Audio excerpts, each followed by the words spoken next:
This is episode 0011 of Gary's Glorious Golden Nuggets, and today we have Natasha Strein, who is a digital entrepreneur who really has a social media campaign that is extraordinary. Now, let me tell you a little bit about Natasha. Natasha was born in Siberia. She was a child of the 90s when Perestroika was a full throttle in the world.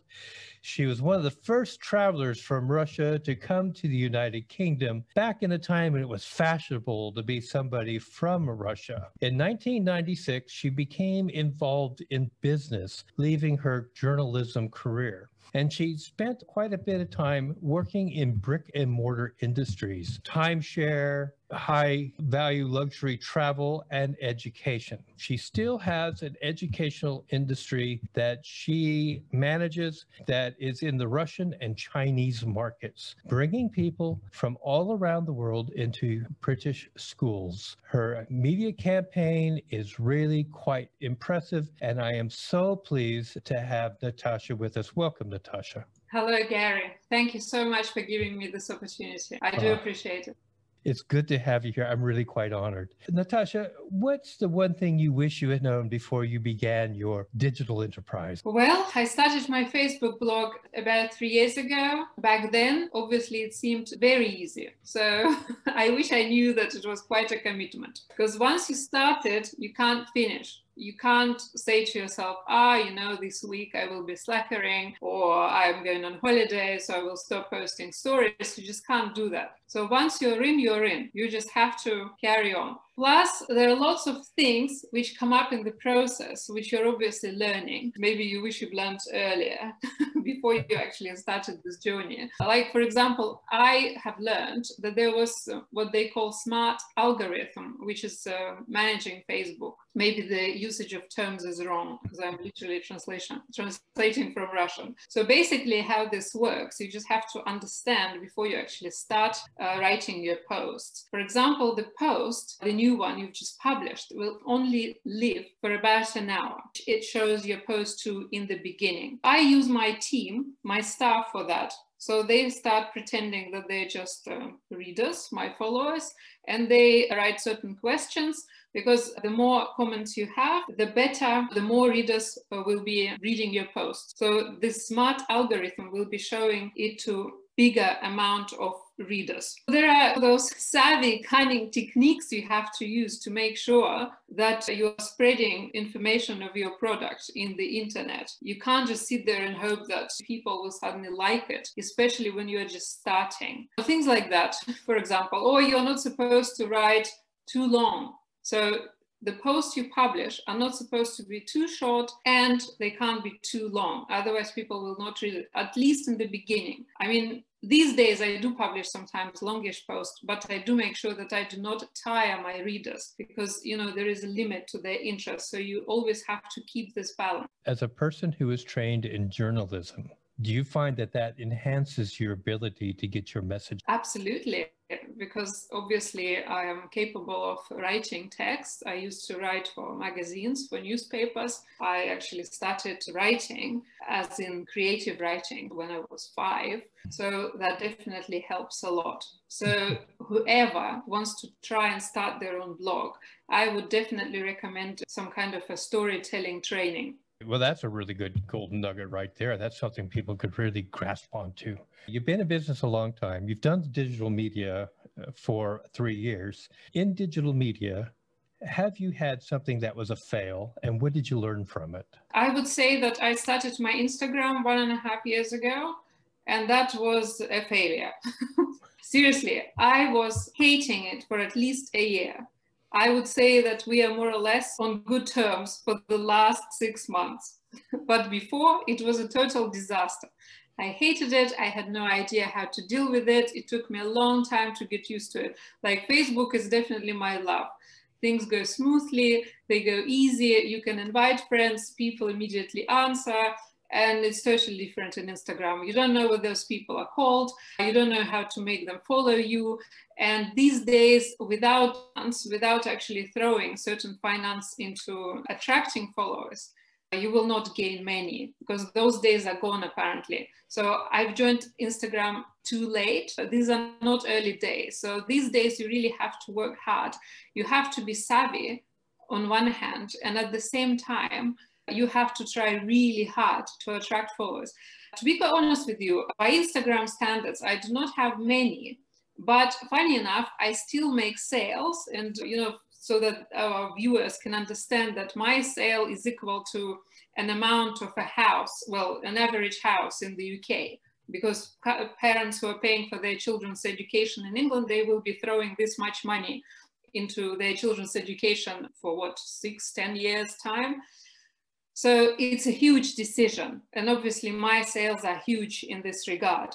So as I said, I am happy that I still managed to have sales, although my Instagram is very small compared to some who have maybe a million followers. And what I'm trying to say, so basically that was my failure, because I was really frustrated because I could not attract as many followers as I wanted. And I seriously thought, I was almost desperate. I thought it was never going to work, because I went to trainings. I bought consultations from very good coaches, recommended to me, really famous ones, and nothing helped. But as you said earlier, you have to be a fighter, and the fighter I am. This is about me. So I thought I will win Instagram, and it looks like there's been progress. So I'm quite happy. Also, I don't know if this is too much I'm saying, but just the last thing. Also in Instagram, it might be the same audience as in Facebook, but funny enough, their reactions are totally different. So they come to Instagram to be entertained, to relax, so you have to be very easy, whatever you are saying. And pictures have to be fascinating. In Facebook, people are more analytical. They're there to think, they're willing to write comments, they're willing to discuss. Totally different in Instagram. So you have to adjust to those two virtual realities. So the truth is, as always, know your audience.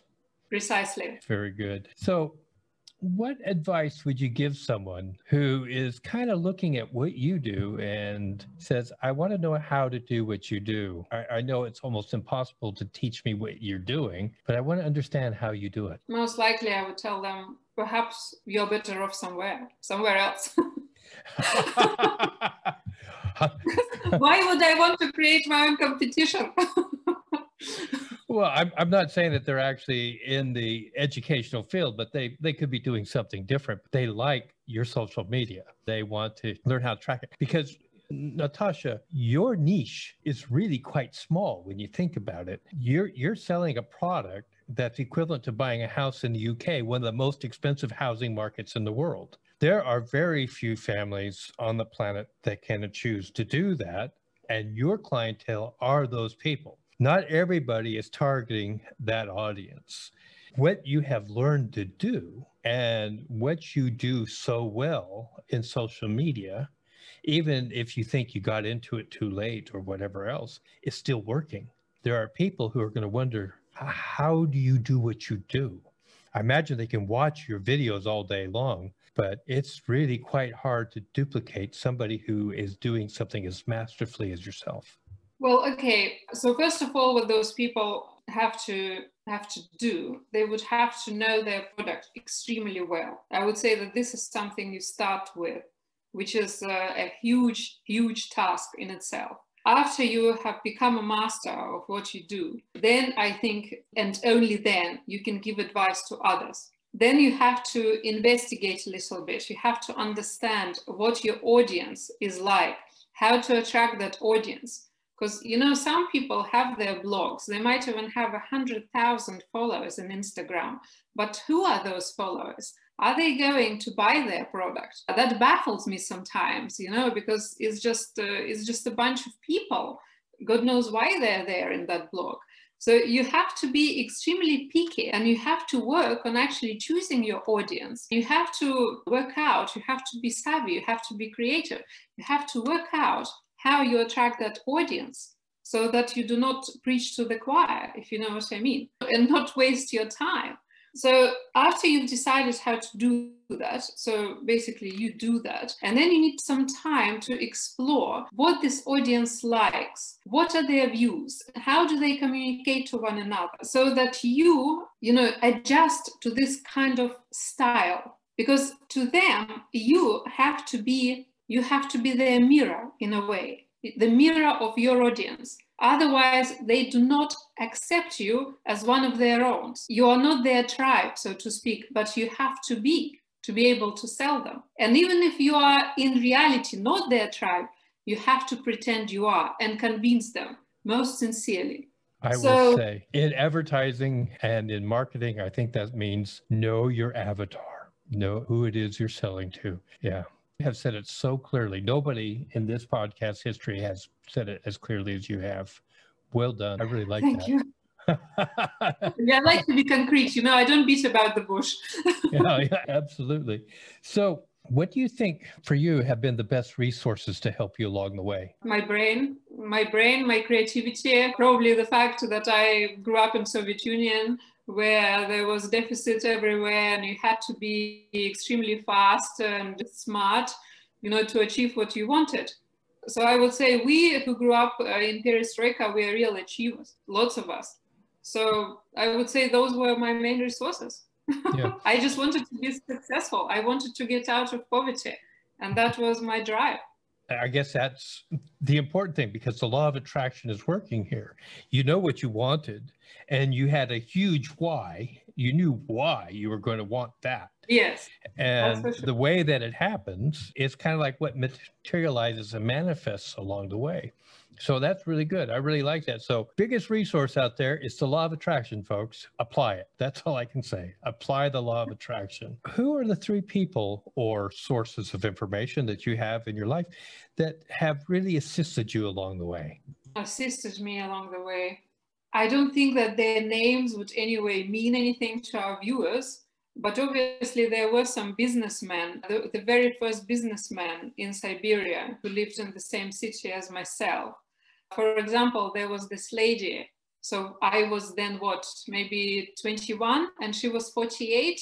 So I was still at university and she was my friend's mother. She was a director of this beer plant. This is when she actually started her business. At the moment, she lives in Spain on a villa. She is 80 years old and she is a millionaire, obviously. Not obviously, but the reason that I'm talking about her is obviously because she's successful. She started it just when Perestroika arrived.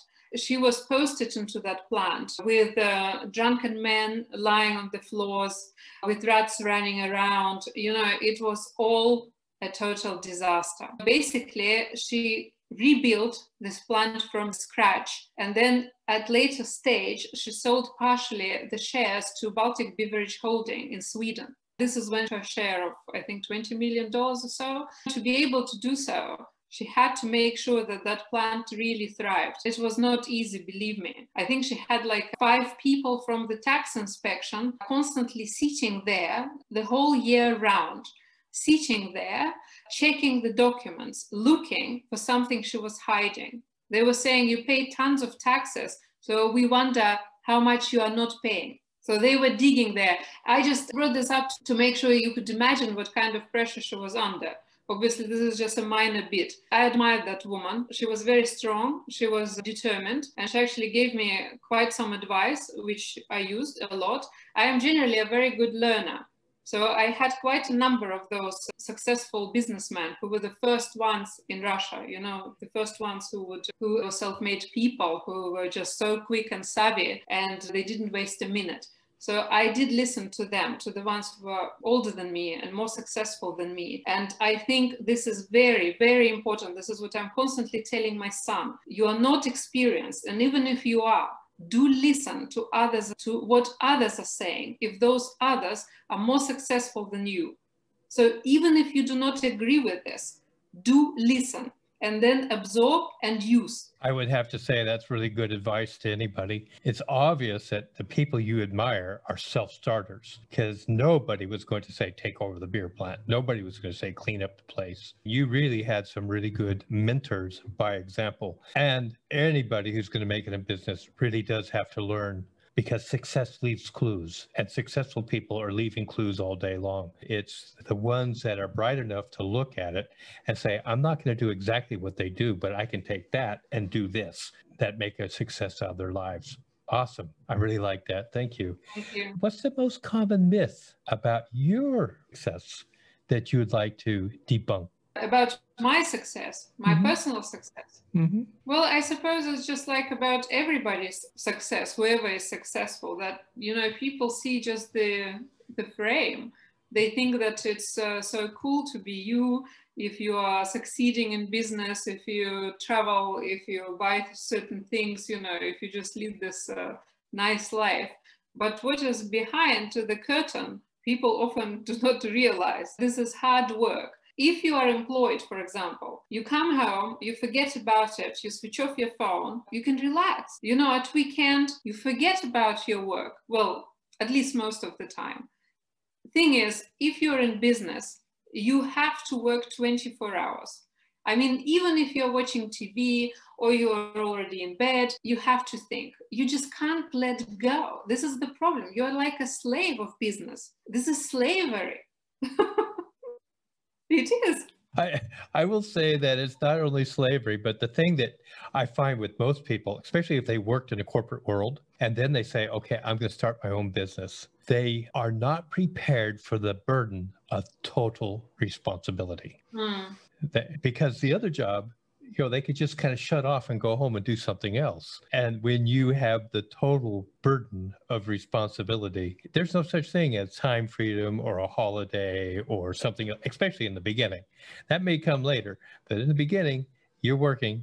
If something goes wrong, you're responsible. That's a simple rule. So that's really good. Here's my question that everybody says is unique. I don't think it's all that unique. If you were me and you're thinking, gee, I think Gary should really ask me this question, what question would that be? You can ask me why I love my job so much, if it is slavery. There you go. Being a slave, why do you love your slavery? Isn't it this Stockholm syndrome, right?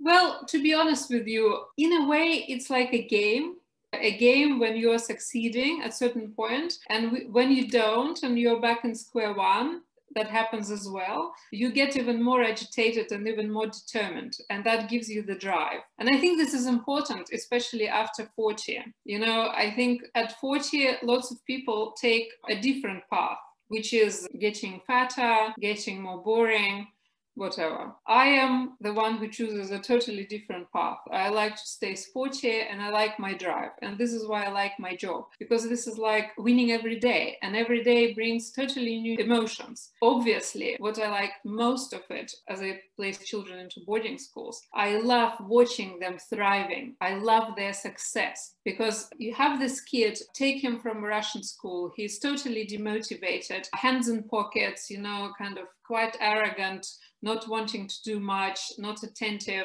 And then after 1 year, you get this completely polished product, you know, very intelligent young man with a curious mind, with motivation, with dedication, setting goals, wanting something from life.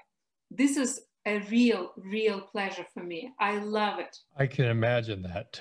There's nothing that I enjoyed more in my life than helping somebody and then watching them grow. There's just something phenomenal about that. Also, giving people advice, because sometimes, I don't know about you, Natasha, but I'm amazed with the advice that comes out of my mouth.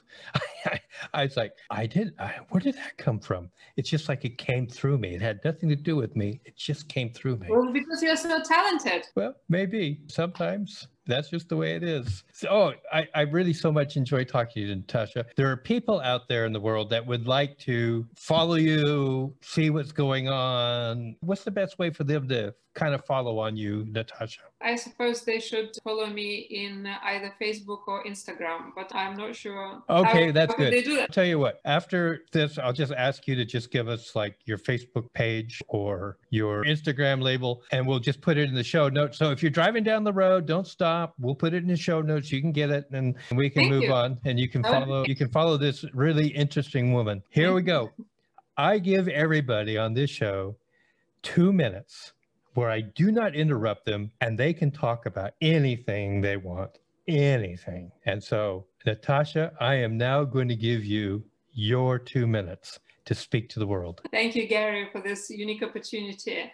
And I would like to say to everyone out there, and I suppose people will agree with me, that the most important what you can have in this life and what will never be taken away from you is good education. And this especially matters in the upcoming time of robots. So soon we will be living in this era with robots and technology developing at monstrously high speed, I would say.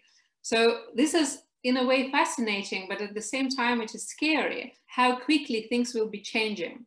And in just 20 years' time, there will be totally different professions, occupations we had no idea of even existing, but they will be there. Here in London, this is what they say at conferences quite a lot, that we have to prepare our children for living in the 22nd century already. Just imagine we're in the beginning of the 21st. But they say due to medicine, which will be advancing more and more and really fast with gaining speed, 5-year-old, even 7-year-old girls of today will be living in the 22nd century. How are we going to prepare our children for this? How are we going to prepare ourselves for this? This is the main idea of education. The most important, what we need to teach our children is to like to study. Because if a young person or an adult for that matter do not like studying, then, well, I would say they're quite doomed, because you will not be successful in this new changing world. And these are not empty words, because with this change basically pursuing us, breathing down our back, we will just have to learn new things all the time. And if you hate it, to be honest with you, I hate change. I mean, who doesn't? 80% of the population are comfortable where they are. I really didn't want to go online. I didn't want to do social media. But I knew I had to, because otherwise I would be left behind. So do invest into education of your own and of your children especially. Definitely, if you're thinking of good education for your children, there is no better country than Great Britain for that. And it's not because I'm here. I actually came here from Siberia because I knew that British secondary education is the best in the world. It started 1400 years ago. The first school was established in the 6th century. Imagine those schools have managed to survive epidemics, wars, anything, and they're still there, and they're still magnet for the elite of the world. So there is nothing better. Nobody has created a better system yet. I would recommend to look at the British schools. You heard it from her, folks. I just love it. I love the idea that the children that we are raising now need to be people who constantly are willing to learn new things. Like Eric Hoffer said, "Blessed are the learning, for the learned shall inherit a world that they are no longer prepared for, but the learner will be prepared to move forward and have everything." It's just a lovely idea. So I want to thank you, Natasha, for being our guest today. And that will conclude this episode of Gary's Glorious Golden Nuggets. Please subscribe and share this video or podcast with someone you know would grow from it. Thank you.